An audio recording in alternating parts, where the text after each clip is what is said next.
সবাই একসাথে বলল আমরা কলের ভিতরে আটকে আছি। হঠাৎ লাইভে দেখা গেল মিতার পিছনে অন্ধকারে একটার পর একটা মুখ জ্বলে উঠছে।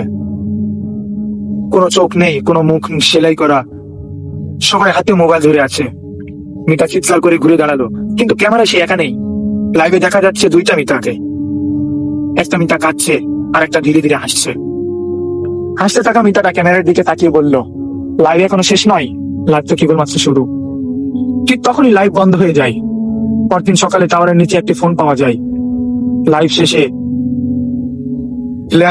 শেষ হওয়ার পর লেখা ছিল ভিউয়ার সংখ্যা। লাইভটা শেষ হওয়ার সময় লেখা ছিল ভিউয়ার সংখ্যা 2,70,000+। কিন্তু ভিডিওটা আজও আছে। রাত 2:17 যদি কেউ প্লে করে, স্ক্রিনের অন্য পাশ থেকে একটা কল আসে, ইনকামিং কল আননোন। মিতার লাইভ বন্ধ হওয়ার পর এক অদ্ভুত ঘটনা ঘটে তার সাথে। যারা লাইভ দেখেছিল সবাই একই অভিযোগ করে, রাত 2:17 তাদের ফোন নিজে থেকে বেরিয়ে ওঠে, incoming call live viewer. Call ধরলে শোনা যায় মিতার কণ্ঠ, কিন্তু শব্দ উল্টো দিকে চলছে, দেখা বন্ধ করো, ফিরে তাকিও না।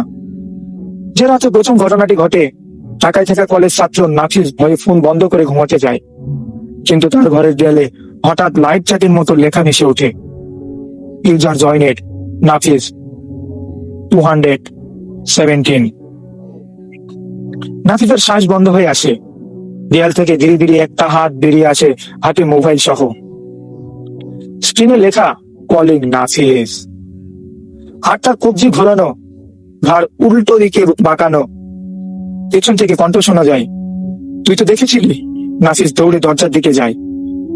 দরজায় নিজের প্রতিবিম্ব দেখে, কিন্তু প্রতিবিম্ব চোখ পিটপিট করে না।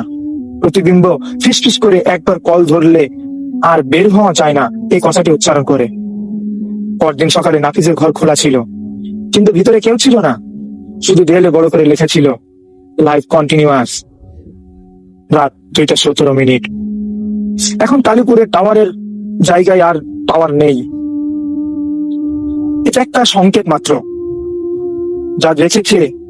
যে দেখেছে পরের জন সে। আর আজ রাতে ঠিক 2:17 আপনার ফোনে যদি একটা কল আসে, ঠিক সেই মুহূর্তে আপনি কি করবেন? আর স্ক্রিনে যদি লেখা থাকে ইনকামিং কল ফর ইউ, আপনি কি সেই ফোনটি রিসিভ করবেন?